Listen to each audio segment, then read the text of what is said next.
오늘은 시험이란 무엇인가 시험에 대해서 말씀을 전가하려고 합니다. 13절 보겠습니다. 사람이 감당할 시험 밖에는 너희에게 당한 것이 없나니 오직 하나님은 미쁘사 너희가 감당치 못할 시험 당함을 허락지 아니하시고 시험 당할 점에 또한 피할 길을 내사 너희로 능히 감당하게 하시느니라. 여기 시험이란 말이 나옵니다. 시험이란 무엇을 말하는 것인가? 우리 세상을 살아가면서 어떤 어려움과 시련을 당했을 때 특히 예수 믿는 사람은 하나님에 대한 의심을 가집니다. 출애굽기 17장 보면은 이스라엘 백성들이 하나님의 도우심과 인도를 따라 애굽을 나와서 르비딤이라는 곳에 장막을 쳤는데 물이 없습니다. 그때 백성들이 원망하면서 하나님을 의심합니다. 그때 하나님은 그들의 소리를 들으시고 물을 내어 마시게 하는데 반석에서 물을 내어 마시게 했습니다. 그 사실을 출애굽기 17장 7절 하반절에 이렇게 기록되어 있습니다. 그들이 여호와를 시험하여 이르기를 여호와께서 우리 중에 계신가 아닌가 하여서 믿으라, 그렇게 말합니다. 시험은 뭔가? 시험은 하나님을 불신하고 하나님의 약속을 의심하는 데에서 이 시험이 나오는 겁니다.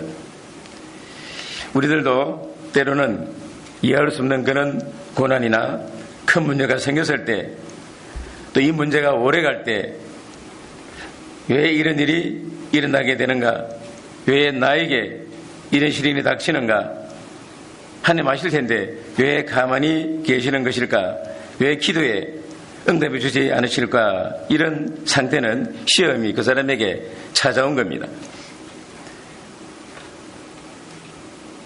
그런데 우리가 이런 시험을 당하는 것은 왜 이런 일이 생기는지 이해하지 못하기 때문이고 하나님의 뜻을 알지 못하기 때문입니다. 그런데 여기서 한 걸음 더 나아가서 낙심합니다. 그리고 절망합니다. 속에서 원망이 일어납니다. 하나님의 사랑을 의심합니다. 이것을 시험에 빠졌다고 하는 겁니다. 예수님이 가르치신 주기도문에도 이런 기도가 있습니다. 우리를 시험에 들게 하지 마옵시고 했는데, 시험이 없기를 기도하는 것이 아니고 시험이 오되 거기에 빠지지 않기를 기도하라고 말씀을 한 겁니다. 시험은 누구에게나 있습니다. 죄 많은 세상에 살아가는 한 누구에게나 고난이 있게 마련입니다. 또 고난이 있으면 시험이 따르기 마련입니다. 하나님의 아들 예수께서도 시험을 당하셨습니다. 40일 금식하고 났을 때 마귀가 찾아와서 시험합니다. 너 배고프지 않느냐? 내가 하나님의 아들이라면은 이 돌들을 떡을 만들어 먹으라 하고 시험하고 유혹했어요. 그러니까 사람이 있는 곳에는 시험이 있다는 겁니다. 또 누구에게나 시험이 있다는 겁니다. 환충지대가 없다는 겁니다. 그러니까 시험 들 때 빠지지 않아야 한다는 것입니다. 시험에 빠지면 어떻게 되는 것인가? 죄를 짓게 되는 겁니다. 어떤 죄인가? 원망죄입니다. 원망죄. 하나님을 원망하고 사람을 원망합니다. 나가서 사회를 원망합니다. 또 불신죄를 짓는 겁니다. 이제는 누구도 믿지 않게 되는 것입니다. 심지어 하나님도 의심하고 또 형제도 믿지 않으려고 합니다. 그리고 절망하는 죄를 짓습니다. 성도가 절망하는 것은 죄입니다. 하나님 부인하는 행위이기 때문에 그런 것입니다. 또 누구 때문이다? 사람을 미워하게 됩니다. 또 시기하는 죄를 짓게 됩니다. 저 사람 잘 되는데 왜 나는 이런가? 이런 시험에 드는 것입니다. 그런데 이런 시험도 있습니다. 민수기 12장에 보면은 선지자 발람은 모압 왕 발락이 재물과 높은 귀족들을 보내어 이스라엘을 저주해 달라고 사람 보냈을 때 그 재물을 보고 욕심이 생겼습니다. 하나님이 가지 말라고 하시는데 낙이 타고 모압을 향하는 겁니다. 이거 보면은 시험이란 꼭 어려움에 처하거나 시련을 당할 때만 시험에 드는 것이 아니라 욕심인의 시험에 빠진다고 하는 것입니다. 그래서 야고보서 1장 14절에 보면은 오직 각 사람이 시험을 받는 것은 자기 욕심에 끌려 미혹됨이니 욕심이 잉태한 적 죄를 낳고 죄가 장성한 적 사망을 낳느니라, 그렇게 말씀을 했습니다. 욕심인의 불평하고 원모하고 낙심하고 시험에 빠져서 죄를 범하게 된다는 겁니다. 그러면은 건강하고 출세하고 모든 일이 잘 될 때 환경이 좋으면은 축복인가? 시험은 없는가? 그런데 그렇지가 않다는 것입니다. 좋은 환경이 도리어 큰 시험일 수가 있다는 겁니다. 건강하고 물질이 넉넉하고 은혜 없을 때 사람들은 자기도 모르게 게을러집니다. 그리고 향락에 빠지게 되는 겁니다. 마음이 하나님을 떠나는 죄에 빠지게 되는 겁니다. 오늘날 후진국보다 선진국이 더 불평이 많고 원망이 많고 사고도 많고 타락하고 악합니다. 바로 그런 경우에요. 거짓말하고 사기치는 사람들, 머리가 좋은 사람입니까? 나쁜 사람입니까? 전부 머리가 좋은 사람입니다. 아시겠습니까? 우리는 보통 머리가 좀 좋았으면 생각할 때가 많습니다. IQ 좀 높았으면 하는데, 제 어떤 사람이 있습니까? IQ 높은 사람이지요.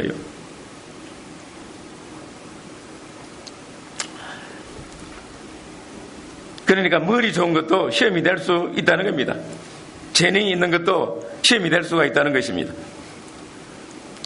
분명한 것은 시험은 누구에게나 있으며 어떤 환경도 시험거리가 될 수 있다는 겁니다.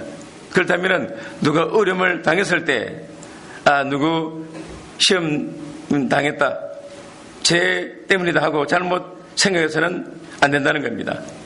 왜 그런가?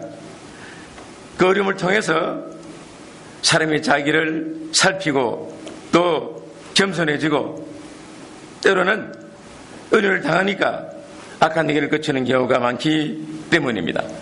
또 시련 통해 생각과 습관을 바꾸고 부진해지고 더 어려워질 수도 있기 때문에 함부로 판단해서는 안 된다는 것입니다. 욥은 그 당시 어려운 사람인데 큰 시련 당했습니다. 그러므로 어려움이 있다고 또 모든 것을 시험이라고 단정하지 말고 또 일이 잘 된다고 축복이고 시험 없는 것처럼 생각하지 말라는 겁니다. 어느 때든지 어디에서든지 어떤 일에든지 시험은 있다는 겁니다. 그럼 시험과 성도는 어떤 관계가 있는 것인가? 우리 성도에게도 시험은 있습니다.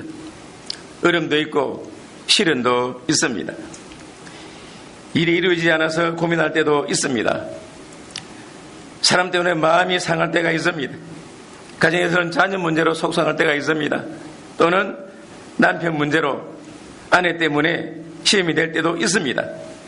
또 건강 문제라든지 사업 문제라든지 어려운 환경에 빠질 때가 있습니다. 분명한 것은 성도가 하는 모든 시험은 하나님이 허락하셔서 온다고 하는 겁니다. 여기 13절 중반절 보겠습니다. 오직 하나님은 미쁘사 너희가 감당치 못할 시험 당함을 허락지 아니하시고 그렇게 말합니다. 하나님께서 성도에게 허락하시는 시험은 어떤 목적으로 주는 것인가? 연단시키기 위한 목적으로 하나님이 주시는 것입니다. 어떤 경우에도 하나님만을 절대 신뢰하는 사람으로 만들기 위해서 하나님을 온전히 순종하는 사람으로 만들어 하나님께서 영광을 받으시고 마침내 복을 받게 하시려고 시험을 허락한다고 하는 것입니다. 그 표본이 누군가? 바로 이스라엘 민족입니다. 출애굽기 읽어보신 분은 다 아실 겁니다. 이스라엘 백성들이 애굽에서 종살이하다가 해방되어 나온 후에 하나님이 그들을 친히 인도했습니다. 낮에는 구름 기둥, 밤에는 불 기둥으로 친히 인도했습니다. 그런데도 얼음이 있었다는 것입니다. 얼음이 있었어요. 이스라엘 백성이 애굽을 나와 홍해바다 앞에 이르렀을 때 애굽 군사들이 들이닥쳤습니다. 앞에는 피할 데가 없는 홍해바다고 뒤에는 세상에서 가장 강하다는 애굽 군대가 뒤에 들이닥쳤어요. 진퇴양단에 빠졌습니다. 즉 이스라엘 백성들에게 시험이 찾아온 겁니다. 시험이 찾아왔어요.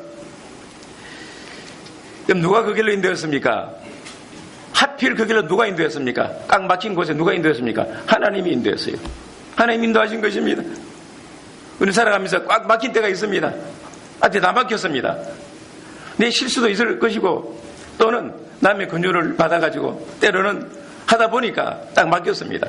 그러면 누가 인도했습니까? 하나님이십니다. 성경은 하나님이십니다.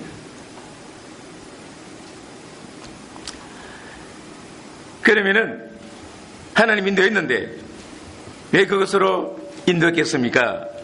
그것은 이스라엘 백성들의 신앙을 단련시켜서 온전히 하나님을 믿게 하려고 하나님이 그렇게 했다는 것입니다. 만일 그들이 하나님을 믿는다면은 두려워하지도 아니하고 하나님을 바라보고 하나님께 감사하고 영광을 돌리면서 기도하면서 하나님의 구원 역사를 믿음으로 기다렸을 것입니다. 왜 그런가?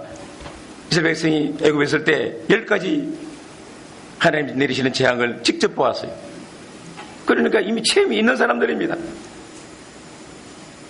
그걸 생각했다면은 하나님이 인도했으니까 하나님 어떻게 해줄 것이다 찬송하고 모세에게 부탁했을 것입니다. 기도해 주십시오. 찬송했을 거예요. 그런데 절망하고 낙심하고는 뭐라고 말하는가? 원망이 나왔습니다. 시험에 빠졌어요. 시험이 왔는데 빠진 겁니다. 빠지니까 어떻게 됐습니까? 원망이 나왔습니다. 뭐라고 원망하는가? 애굽에 매장지가 없어서 우리를 이곳으로 인도하여 죽게 하는가? 함부로 말하는 것입니다.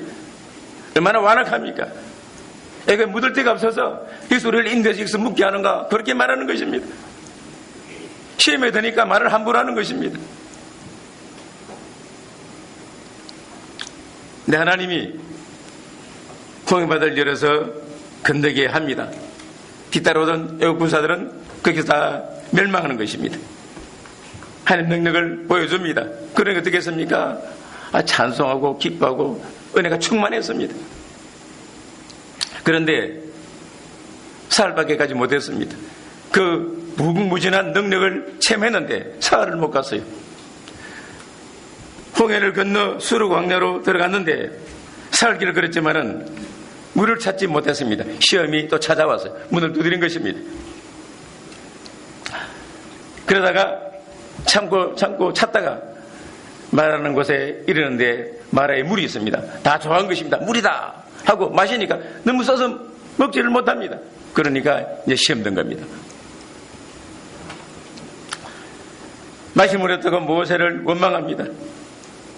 하나님이 또 모세에게 지시해서 나무를 던지니까 물이 달아졌어요. 하나님 능력이 많습니다. 왜 원망했을까요? 또 양식이 없다고 시험 들고 고기 먹고 싶다고 시험 들고 길이 험하다고 불평했습니다. 하나님이 하시는 그 모아는 수많은 이적을 보면서도 매일 하늘에서 내리는 떡을 먹고 살면서도 어림없이는 하나님 계신가 안 계신가, 계시다면 왜 이런 일이 생기는가 참지 못하고 하나님을 믿지 못하고 도리어 네 가지 대표 인재를 짓고는 멸망하는 것입니다. 사막에서 다 멸망해, 광에서 멸망하는 것입니다. 네 가지가 뭔가? 우상숭배죄, 하나님이 인도하시는데 우상숭배를 합니다. 또 간음을 행한 죄, 모함여인들과 간음을 행합니다. 또 하나님을 시험한 죄, 원망한 죄, 결국 이런 죄 때문에 하나님이 약속하신 가나안 땅에 들어가지 못하게 되는 겁니다. 광야에 다 쓰러지는 것입니다. 그 당시 20세 이하의 자손들이 40년 후에 비로소 가나안 땅에 들어가게 되는 것입니다. 하나님 매일 함께 하시는 것을 보고 능력을 체험하면서도 믿음이 없다면 그들이 가나안 땅에 들어가서 어디 되겠습니까? 얼마 안 돼가지고 다 채소가 될 것입니다. 가나안 사람이 섬긴 우상 다 섬기고 멸망할 것입니다.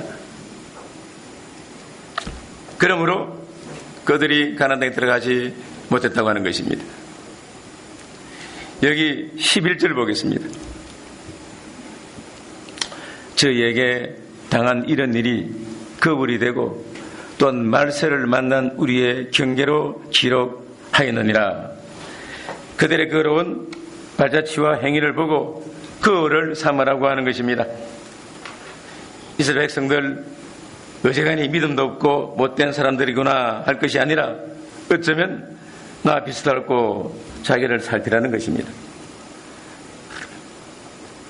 그들이 당한 일을 말세를 만난 우리의 경계로 기록했다. 오늘의 말씀입니다. 우리에게 하신 말씀이라고 하는 것입니다. 그러니까 오랫동안 공교로 기록된 성경이 바로 오늘 우리 위해서 기록이 되었다는 말씀입니다. 너희들은 어려움이 올 때 힘에 빠지지 않도록 하여라, 원망하지 않도록 하여라, 하나님을 믿으라는 말씀입니다. 그러므로 이 말씀이 기록돼가지고 우리에게 지금 가르치고 있는 것입니다. 12절 보겠습니다. 그런즉 선줄로 생각하는 자는 넘어질까 조심하라. 항상 성경이란 그걸로 자기를 살피지 않으면 선줄로 생각하게 된다는 겁니다. 자기는 괜찮은 줄로 알게 된다는 겁니다. 그러나 스스로 선줄로 생각하는 자는 이미 넘어지기 시작한 자라고 성경은 말씀합니다. 왜 그런가? 섰다면은 하나님이 붙들어 주셨기 때문에 선 것입니다. 우리 인간은 너무나 약하기 때문에 노력을 하더라도 하나님 함께 해주지 아니하시면은 아무것도 이룰 수가 없고 유지할 수도 없는 것입니다. 우리 삶의 체험입니다. 고린도전서 15장 10절에 보면은 나의 나 된 것은 하나님 은혜로 된 것이니 그렇게 말씀했습니다.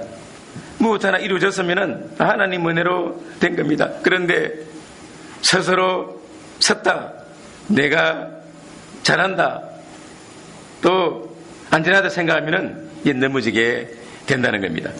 왜냐? 제가 제 힘으로 섰다는 교만한 마음을 가지게 되면은 하나님 은혜를 붙들어주지 않습니다. 붙들어주지 않으니까 넘어지게 되는 것입니다.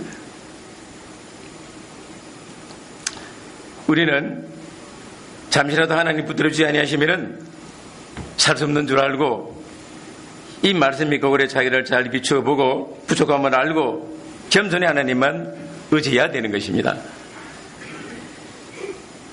그래서 말씀 통해 하나님의 은혜를 옳게 깨달은 사람은 은혜를 받을수록 더 겸손해집니다. 왜냐? 내가 한 것이 아니다, 은혜다 알기 때문에 겸손해지는 것입니다. 말씀은 빛과 같습니다. 어둠 있을 때는 내가 누군지 잘 모릅니다. 얼굴에 뭐 묻어도 잘 모릅니다. 하는데 빛 가운데 놓으면 알 수 있지요. 큰 것만 돼서야 더러운 것이 어디 보입니까? 옛날부터 달밤의 미인이라는 말이 있습니다. 달밤 보면 다 민들로 보입니다. 그런데 낮에 보면은 얼굴이 드러나면 얼굴이 드러나니까 아니다 하고 그러잖아요. 그렇기 때문에 주님을 가까이 할수록 나는 아무것도 아니구나, 나는 부족하구나 하고 깨닫게 된다는 겁니다. 그래서 우리는 넘어질까 조심해야 됩니다. 끊임없이 말씀이 거울에 자기를 비춰보아야 되는 것입니다. 우리 모든 성도에게 시험은 옵니다. 엄선은 없습니다. 시험이 오면은 어떻게 하면 이길 수가 있는가, 그걸 말씀드리려고 그럽니다. 시험이 올 때 승리하는 길은 네 가지입니다. 첫째 하나는 감당할 수 있는 것을 준 줄 알고 감당하도록 해야 하는 것입니다. 여러분 13절 상반절 봅시다. 사람이 감당할 시험 밖에는 너희에게 당한 것이 없나니 오직 하나님은 미쁘사 너희가 감당지 못할 시험 당함을 허락지 아니하시고. 흔히 시험에 넘어져서 하는 말이 있습니다. 시험이 넘어지고 뭐라고 말합니까? 당신도 그런 시험 당해봐라. 그런 시험 당하고 안 넘어지는 사람이 어디 있는가, 그렇게 푸념합니다. 자기가 당한 것이 특별한 것처럼, 또 넘어진 것이 당연한 것처럼 그렇게 말합니다. 또 다른 사람만 당하지 않는 시험을 나만 당할까 하면서 원망하고 또 낙심하기도 합니다. 오늘 하나님 말씀에는 감당할 수 있는 것만 주신다고 말씀을 했습니다.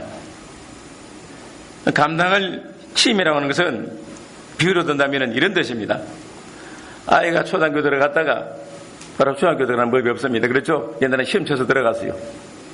우리 클 때는 시험 쳐서 중학교 들어갔어요. 6년 공부하고 그 다음에 중학교 시험 치고, 그래서 또 3년 공부하고 그 다음 고등학교 시험 쳐서 들어가는 것입니다. 그 3년 공부하고 대학교 들어가잖아요. 중학교 3년 공부한 뒤에 대학교 들어가지 못합니다. 그러니까 하나님은 시험을 줄 때 감당할 수 있는 것만 주인다는 말씀입니다. 즉 그 사람 믿음이 장성하고 성숙해질수록 사실은 고달픕니다. 자, 여러분 초등학교 다닐 때하고 중학교 다닐 때, 고등학교, 대학교 다닐 때 어디가 힘듭니까? 올라갈수 힘든 것입니다. 그렇죠? 힘든 것입니다. 이처럼 성도 믿음이 장성하고 성교가 갈수록 고달픕니다. 감당해야 될 일이 크고 책임도 크다는 겁니다. 실력만큼 큰 일도 맡겨진다는 겁니다. 그래서 시험 통해 실력이 붙고 계속 성장해 나가는 겁니다. 신앙도 이와 같은 것입니다. 하나님은 믿음이 어리신 자에게 결코 큰 시험 주지 않습니다. 감당 못할 것을 알기 때문에 그런 것입니다. 그런데 어떤 성도에게는 장기간 큰 시험, 정말로 감당하지 못할 어려움이 왔다면 하나님은 그 사람이 그러니까 어려움을 감당할 수 있기 때문에 그 시험을 주었다는 겁니다. 그런데 사람들은 누가 어려움 당할 때 계속 어려움 당하면 이렇게 생각합니다. 제가 많은 것보다, 잘못한 게 많은 것보다 생각하는데 그렇게 생각해서는 안 되는 것입니다. 그런데 어떤 형제가 어려움 당하면 그렇게 생각합니다. 나는 그래도 잘 되는 것 같은데 저 사람은 왜 저럴까? 무슨 큰 잘못이라도 저지른 것이 아닌가? 하나님께서는 돕지 않으실까? 복도 없다. 그런 마음을 가지게 된다는 겁니다. 이것보다 잘못된 것이 없다는 것입니다. 도리어 그런 사람에게 존경심을 가져야 합니다. 왜냐? 그만한 믿음이 있으니까 참고 감당해 나가는 것입니다. 참고 나가는 것입니다.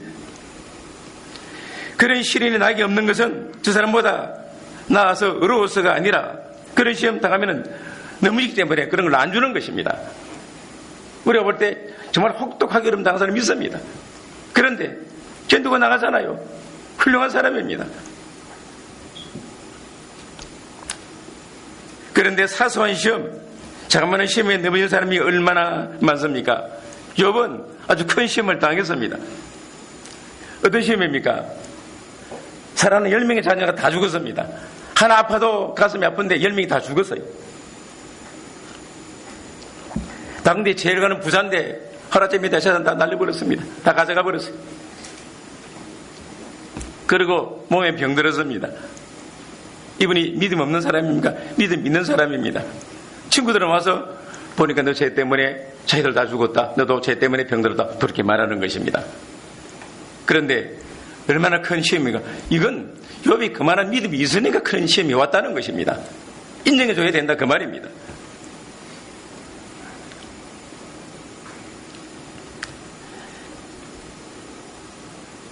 그러므로 나에게 크다고 여겨지는 시험이 오면은 첫째가 뭡니까? 감당할 수 있음을 믿어야 합니다. 여러분 이 말씀 믿습니까? 여러분이 시험이 오면은 아무리 커도 내가 이길 수 있는 시험입니다. 아시겠습니까? 이기라는 것입니다. 난 시험 들었다. 이기라는 것입니다. 이기라는 거예요. 그렇게 매이지 말라는 것입니다. 항복하지 말라는 것입니다. 남다른 그런 나는 이런 고난 받는다. 좋습니다. 하나님 허락한 건데 나 알아주는 것입니다. 날 알아주는 거예요.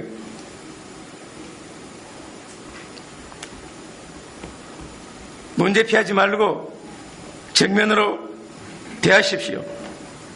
하나님은 이미 감당할 능력을 주었습니다. 그렇기 때문에 이런 시험을 하겠다는 것입니다. 여러분이 겪은 과거의 경험과 교육과 훈련이 오늘 넘어야 하는 시험을 위하여 준비된 줄 우리가 알아야 되는 것입니다. 예방주사 왜 많습니까? 미리 병들기 전에 조금 훈련받습니다. 그렇죠? 예방주사 자체가 병균이에요. 이겨놓으면 정말로 병균 들어왔을 때 이길 수 있다는 것입니다. 그와 같은 것입니다.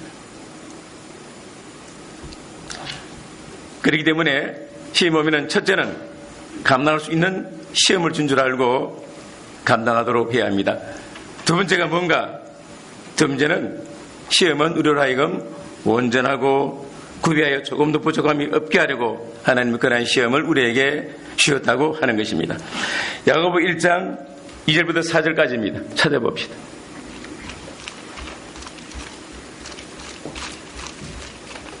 야고보서 1장 2절부터 4절까지입니다.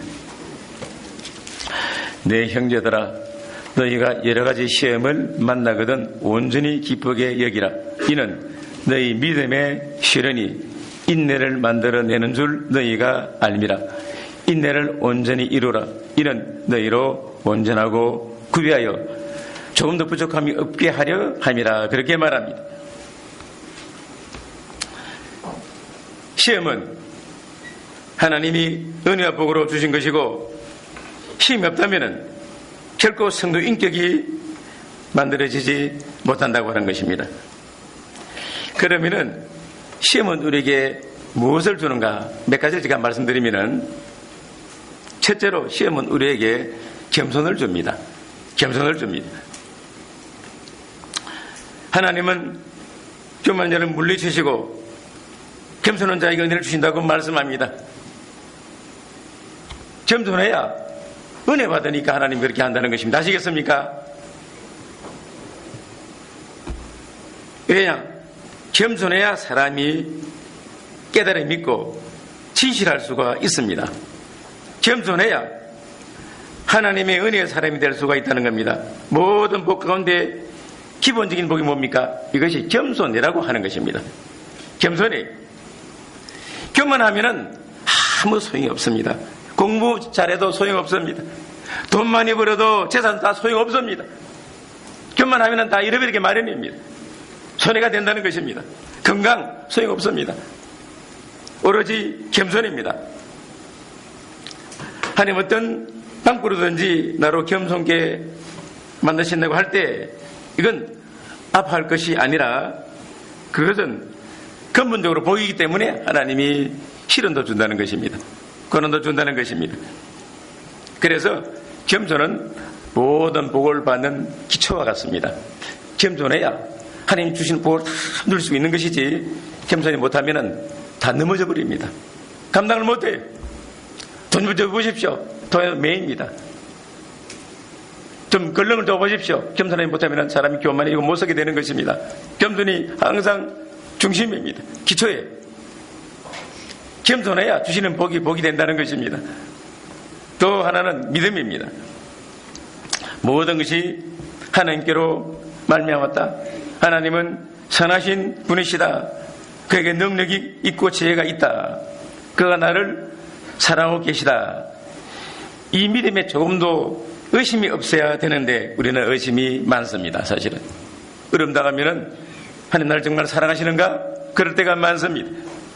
그래서 시험을 통해 우리가 말씀 믿게 되고 또 강한 자가 되는 것이고 또 건강한 믿음의 소유자가 되고 겸손한 사람이 된다는 것입니다.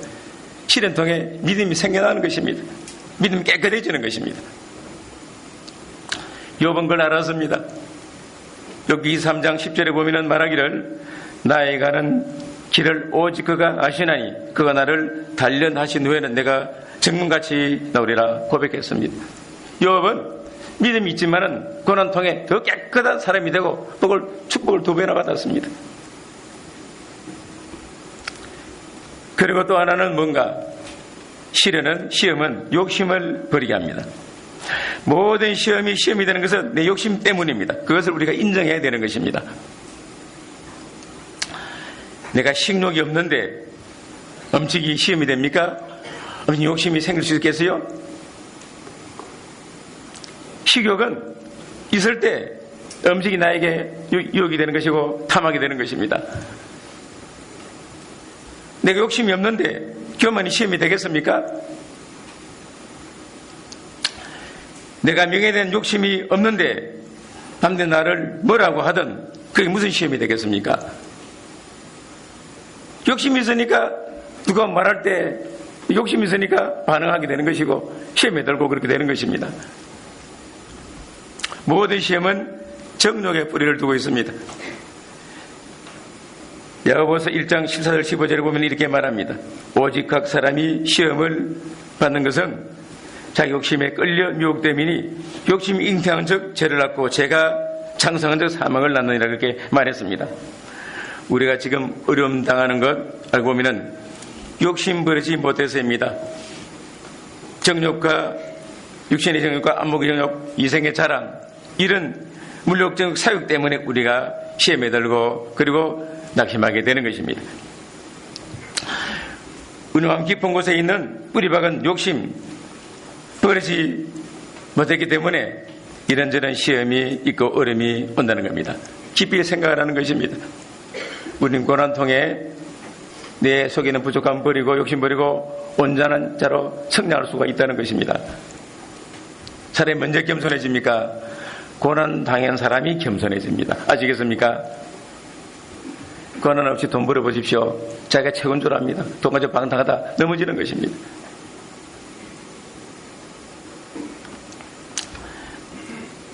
이렇게 하나님은 우리가 욕심 부릴 때까지 시험을 거두지 않으실 겁니다.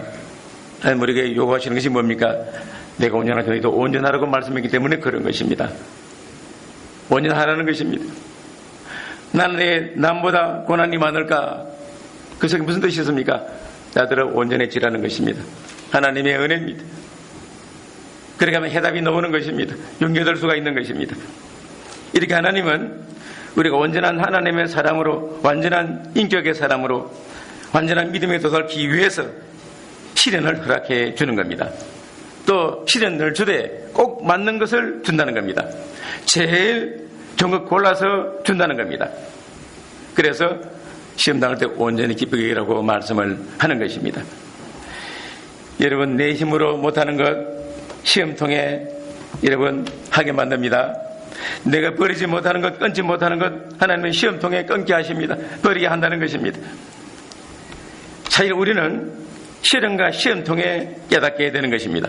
나를 깨닫게 되는 것이고 하나님을 깨닫게 되는 것이고 겸손하게 되는 것입니다. 또 고마움 모르는 사람이 시련 통해 고난 통해 고마움도 느낄 줄 알고 그렇게 말할 수도 있는 사람이 되는 것입니다. 하나님은 시험 통해 우리를 선하고 어려운 길로 인도한다는 것입니다. 그리고 결국 하나님 뜻을 이룬다고 하는 겁니다. 믿음이 깨끗해지고 견고해지는 것입니다. 그래서 이 시험을 믿음의 시련이라고 표현을 하는 겁니다. 우리 주위를 잘 보십시오. 시련 없이 성장하고 온전해진 것이 있는가 보십시오. 오래된 거목들 오랜 세월 동안 비를 맞고 태풍 맞으면서 북게 선 것입니다. 왜 독수리가 가장 높은 곳에 올라가는가? 그만큼 시련 당하니까 훈련 받았으니까 높이 올라가는 것입니다.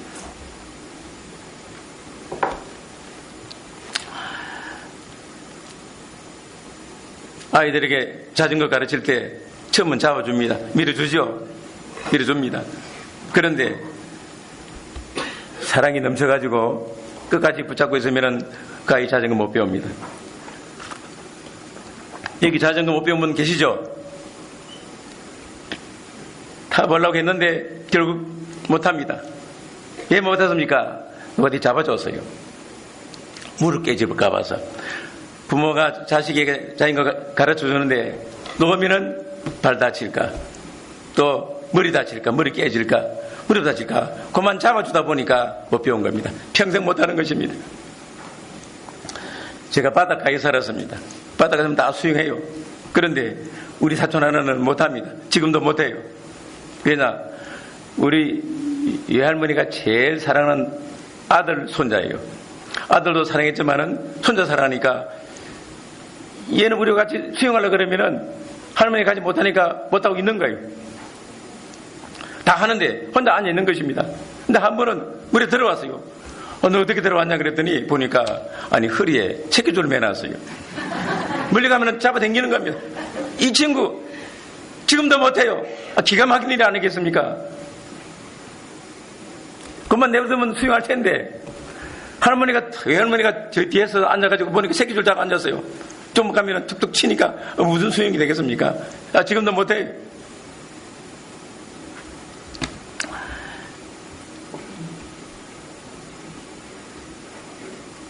하나님이 우리에게 실은 주는 것은 온전하고 외에 조금 더 부족함이 없는 사람이 되게 하려고 시험을 허락하는 것입니다. 세 번째는 시험이 들었을 때 피할 길로 가면 됩니다. 13절 하반절 보겠습니다. 시험 당할 즈음에 또한 피할 길을 내사 너희로 능히 감당하게 하시느니라. 시험 당할 때 하나님은 피할 길을 반드시 주신다고 말씀합니다. 즉 시험 들었을 때 사람을 의지하거나 인간적으로 해결하려고 해서는 안 된다는 겁니다. 그러면은 피할 길이 뭔가 딱 두 가지입니다. 하나는 하나님 말씀대로 바로 서는 것입니다. 바로 서는 것입니다. 불의 길을 떠나야 합니다. 하나님 말씀 앞에 나의 잘못한 것을 찾아서 회개하면 되는 것입니다. 즉 하나님 말씀대로 바로 서야 한다는 것입니다. 무조건 도달로 하지 말고 그동안 말씀 수정 못한 것 그걸 회개하면서 바로 서라는 것입니다. 자, 아이가 잘못해서 매 맞습니다. 그때 아이가 제가 잘못했습니다 하고 솔직히 말하고 고치겠다 하면 매 들다가 어떻게 합니까? 매 못 때립니다. 자기 잘못 아니까 고친다고 했으니까. 그런데 반항합니다. 그럼 더 맞는 거예요. 매 때려 그러면 더 맞는 것입니다. 그러니까 시험이 왔을 때 말씀대로 바로 서는 것입니다. 내가 뭘 말씀을 지키지 못했나? 욕심대로 살았구나. 회개하는 것입니다. 나 기도 안 했구나. 너무 내가 나태했다. 그걸 회개하는 것입니다. 시편 66편 18절에 보면은 내가 내 마음의 죄악을 품으면 주께서 어찌 아니하시리라 이렇게 말씀했습니다. 시편 119편 67절에 보면은 고난 당하기 전에는 내가 그를 그릇 향하였더니 이제는 주의 말씀을 지키나이다 그렇게 말합니다. 첫째가 마음대로 바로 서는 것이고 두 번째가 뭔가 하나님께 가까이 나가는 것입니다. 기도하는 것입니다. 나의 사정을 가장 잘 아시는 분, 또 문제 해결할 수 있는 분이 누굽니까? 하나님이십니다. 자, 그러니까 나를 가장 잘 아시는 분도 하나님이시고 문제 해결할 수 있는 분도 하나님이시고 시험을 허락하신 분도 하나님이시고 실제로 시험을 당해보신 분도 예수님이십니다. 시험을 안다는 것입니다. 고통이 얼마나 큰지 아십니다. 그래서 히브리서 2장 18절에 보면은 자기가 시험을 받아 고난을 당하셨은즉 시험 받는 자들 능히 도우시느니라 그렇게 말했습니다. 여러분 시험 들었으면은 만세 쳐놓고 기도하는 것입니다. 오랜만에 기도 많이 하는 것입니다. 아시겠습니까? 다 제쳐놓고 기도하라는 것입니다. 이거 바쁘다 하지 말고 제쳐놓고 기도하라는 것입니다. 건두 선수들 건두하는 거 많이 봤죠? 얻어맞습니다. 콘에 몰렸습니다.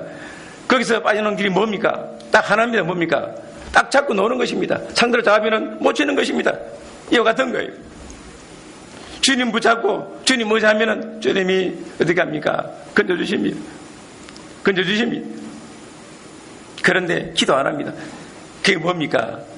벌써 다른 길로 가는 것입니다. 그것은.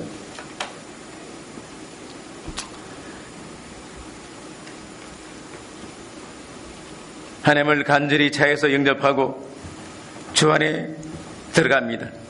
아무리 큰 시험이라도 이 두 가지 하면은 하나님은 만능으로 보호하시고 시험을 견디도록 해주시고 이기도록 해준다는 것입니다. 피할 길은 누굽니까? 피할 길은 주님이십니다. 하나님이십니다. 그래서 주님께 피하면 되는 것입니다. 기도하라는 것입니다. 주님은 미쁘신 분이십니다. 이제 시험 오면은 승리하는 네 번째가 뭔가 하면은 인내하는 것입니다. 하나님이 경고하시는 날까지 끝까지 하나님을 신뢰하는 것입니다. 여러분 자 봅시다. 야고보서 5장 찾아봅시다. 야고보서 5장 10절 11절 보겠습니다.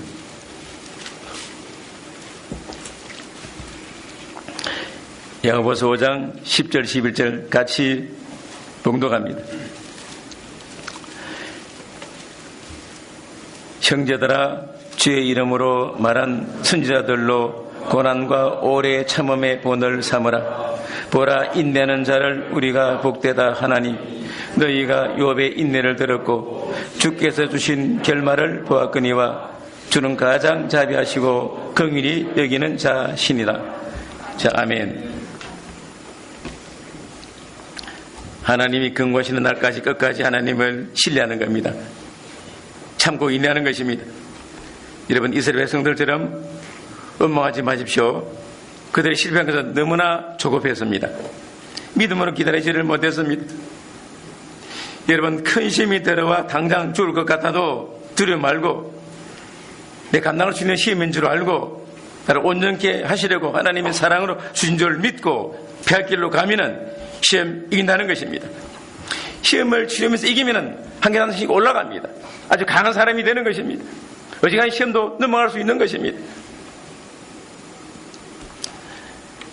어떤 시험이든지 이것은 내게 필요한 것이다. 이것은 유일한 것이다. 이것도 하나님 나를 보다 높은 차원으로 인도하신다. 확실히 믿음 가지고 인내해야 되는 것입니다. 성경에 모세가 나오는데 모세는 인내의 사람입니다. 이스라엘 백성들 얼마나 애를 많이 먹였습니까? 참았어요.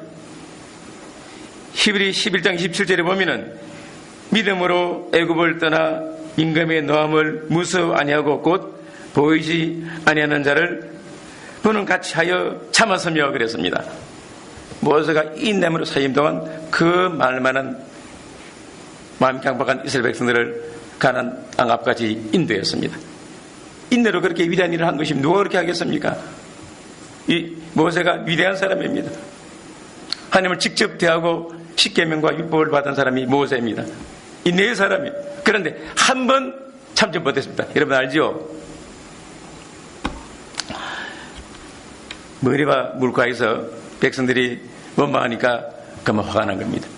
하나님이 반석을 향해 지시해서 물 내라고 그랬는데 지팡이가지고 쾅쾅 두 번 친 것입니다. 폐역한 너희 우리가 물을 내라? 자기가 물을 내는 것처럼 그렇게 말한 것입니다. 이 한 가지 때문에 가나안에 못 들어갔습니다. 딱 한 번 인내를 못했습니다. 그렇지만은 인내기 때문에 이스라엘 백성을 가나안 땅 앞까지 인도 위대한 일을 해낸 것입니다. 40년 동안 그들을 인도했습니다. 또 아브라함도 인내함으로 100세 아들을 얻었습니다. 욥도 인내함으로 마침내 하나님 주시는 축복을 받았는데 2배나 받고 죽은 아들, 딸 대신에 다시 아들, 딸을 얻은 것입니다. 하나님이 다 채워준 것입니다. 손해보았습니까? 보지 않았습니다. 믿음만 더 깨끗해지고 복을 더 많이 받았다는 것입니다. 하나님은 미쁘십니다. 믿음직한 분이십니다. 하나님은 성도의 미쁘신 아버지신데 그 아버지가 감당치 못할 시험을 주셔서 사랑하는 자녀를 죽게 하겠습니까? 실패하게 하겠습니까? 믿음이 없다는 것입니다. 하나님에 대한 사랑이 너무나 우리가 약합니다. 사랑 안 알아주는 것입니다. 그러므로 내가 힘이 약한데 너무 큰 시련이 왔다고 실망하지도 말고 신앙으로 여러분 승리하도록 우리가 해야 되는 것입니다. 하나님 시험 당할 때 피할 길을 내십니다. 그 길로 피하면 되는 것입니다. 여러분 닥치는 모든 시험을 이기십시오. 시험 당할수록 더욱더 강해지십시오. 그리고 시험을 이기는 자에게 하나님 마련하신